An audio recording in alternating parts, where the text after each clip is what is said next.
노인은 날치와 함께 돌고래 고기를 이물 판자 위에 늘어놓았다. 그리고 노인은 등 위에 낚싯줄을 반대쪽 어깨 위로 바꿔 얹은 뒤 배전 위에 얹은 왼손으로 줄을 잡았다. 그런 다음 옆으로 기대어 날치를 물에 씻어 올려놓고 다시 물속에 손을 넣어 손에 닿는 물살의 속도를 가늠해 보았다. 고기 껍질을 벗기면서 손에 묻은 인광이 빛나고 있었다. 노인은 그것을 물결이 점차 씻어내리는 걸 잠시 동안 보고 있었다. 물살은 약해져 있었다. 배점 판자에 손을 문지르자 비늘이 물에 떨어져 고물 쪽으로 천천히 흘러갔다. 저놈이 지쳤거나 아니면 쉬는 모양이군. 노인이 말했다. 자, 그럼 이제 나도 돌고래를 먹고 좀 쉰 다음 잠을 자두어야지. 점점 더 차가워지는 밤하늘 아래서 별을 보며 노인은 돌고래 고기를 반이나 먹었고 날치도 한 마리 먹었다. 물론 날치는 내장도 대가리도 제거해 놓은 것이었다. 요리를 해서 먹으면 돌고래는 정말 맛있는 고기인데 날것으로 먹자니 정말 비리군. 다음부터는 배에 오를 때는 꼭 소금이나 라임을 갖고 와야지. 내가 머리를 좀 더 썼더라면 이물에 바닷물을 뿌려 말려서 소금을 만들 수 있었을 텐데 하고 노인은 생각했다. 그러나 돌고래는 해질 무렵에야 잡았으니까 뭐. 그래도 역시 준비가 부족했던 건 사실이지. 구역질이 나지 않는 것만 해도 다행이군. 동쪽 하늘에서부터 흐려지더니 노인이 알고 있는 별들이 하나둘씩 가려지기 시작했다. 마치 구름의 대협곡을 통과하는 기분이었다. 파도는 잠잠했다.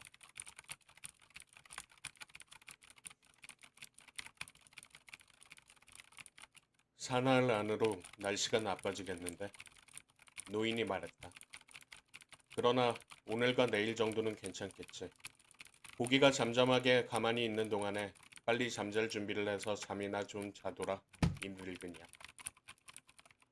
노인은 몸 전체의 체중을 이물 판자에 기대면서 오른손을 넓적 다리에 얹고 그 오른손으로 낚싯줄을 팽팽히 잡았다. 그리고 나서 낚싯줄을 좀 늦추어 어깨에 걸치고 왼손으로 그걸 감아쥐었다. 줄이 고정되어 있는 동안은 오른손이 줄을 지탱해 주겠지 하고 노인은 생각했다. 자는 동안 줄이 풀어지면 왼손이 나를 깨우겠지. 오른손이 힘들겠구나. 그러나 오른손은 힘든 일에 익숙해 있어서 믿을만하지. 2, 30분만이라도 잘 수 있다면 좋겠다. 노인은 전 체중을 오른손에 맡기고 온몸으로 낚싯줄을 누른 채로 드러누워 잠이 들었다.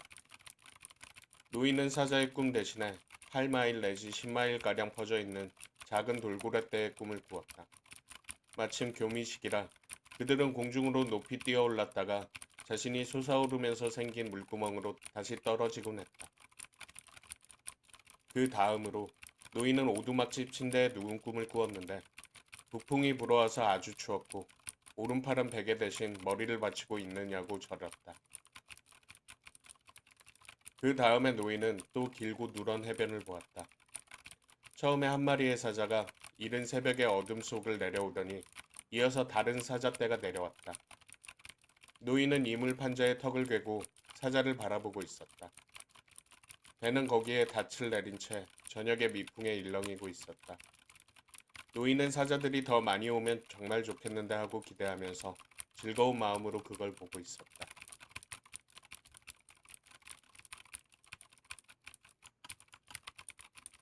달이 뜬 지 오래였으나 노인은 여전히 잠을 자고 있었고 고기는 꾸준히 헤엄쳐 가고 있었다.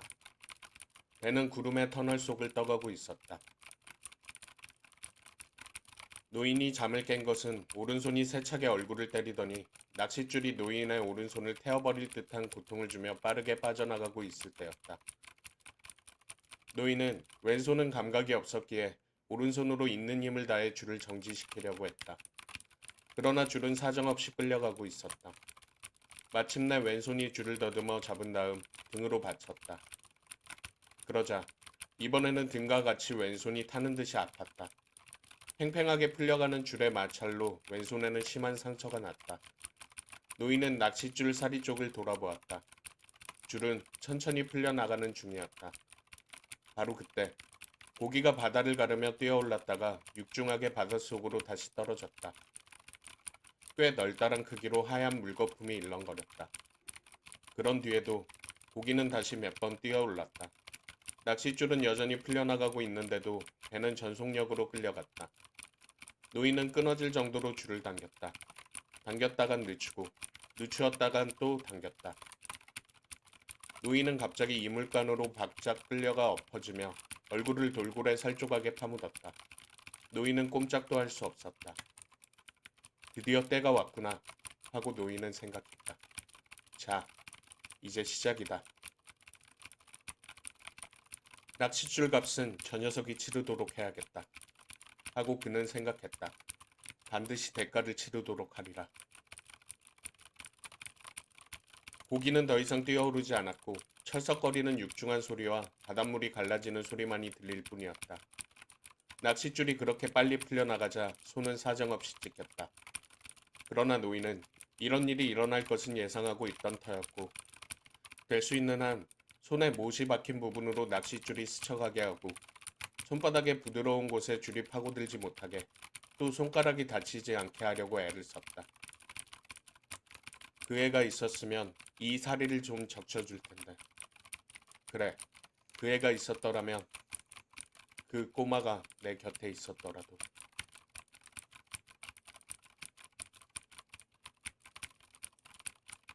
낚싯줄은 앞으로 계속 풀려나갔다.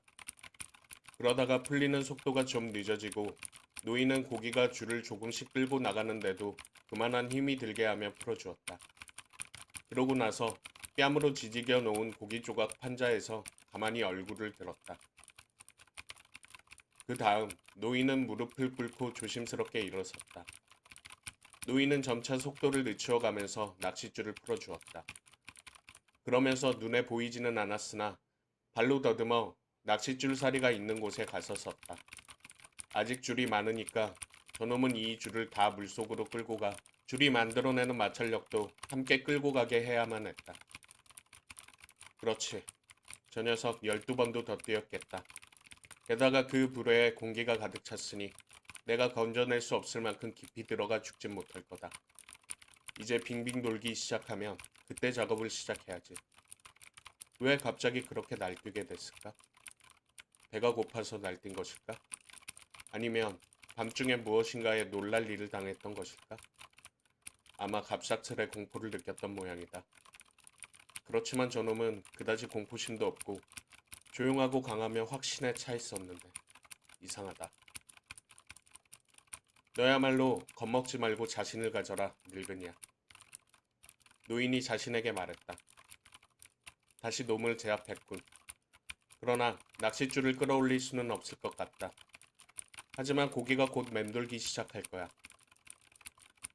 노인은 왼손과 어깨로 낚싯줄을 당기면서 엎드려 오른손으로 물을 떠서 얼굴에 지지겨진 돌고래의 살점을 씻어냈다.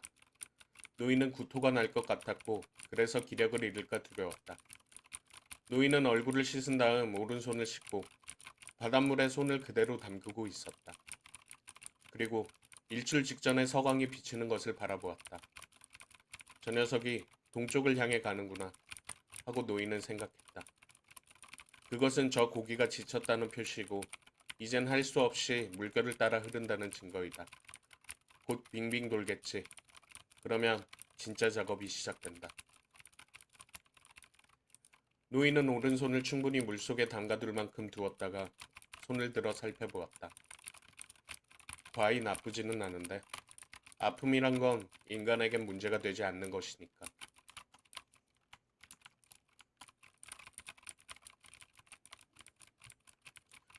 노인은 낚싯줄을 조심스레 잡아올리며 새로 생긴 낚싯줄 상처를 더 벌어지지 않게 하려고 했다.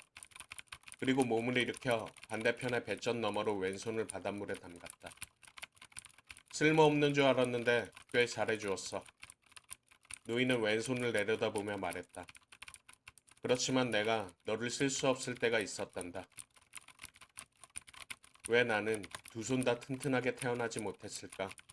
하고 노인은 생각했다. 하긴 두 손을 다 길들이지 못한 것은 내 잘못인지도 모르지. 단련받을 기회는 얼마든지 있었는데 말이야. 그런대로 밤 동안 왼손도 그다지 못 쓸 정도는 아니었고 쥐가 난 것도 한 번뿐이었다.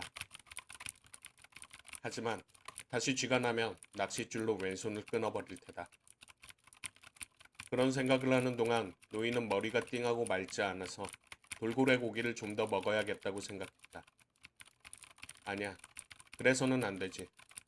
구토로 힘을 잃는 것보다는 차라리 현기증이 나는 편이 나으니까. 얼굴을 돌고래 살점에 파묻었던 후로는 그것을 먹기만 하면 토할 것 같아. 고기가 썩기 전까지는 비상용으로 두어야겠다. 그렇지만 이제는 음식을 먹어서 다시 힘을 내기는 틀려버린 것 같군. 아이고, 이 바보야. 날치가 또 한 마리 있지 않은가? 누이는 깨끗이 씻어서 놓아두었던 날치를 왼손으로 집어서 뼈를 조심하며 꼬리까지 씹어 먹었다. 이놈이 어떤 고기보다도 영양분이 많아. 적어도 내가 필요한 만큼의 힘은 주겠지. 내가 할 수 있는 일은 다 했어. 이제 어서 빙빙 돌아라 고기야. 그리고 싸워보자.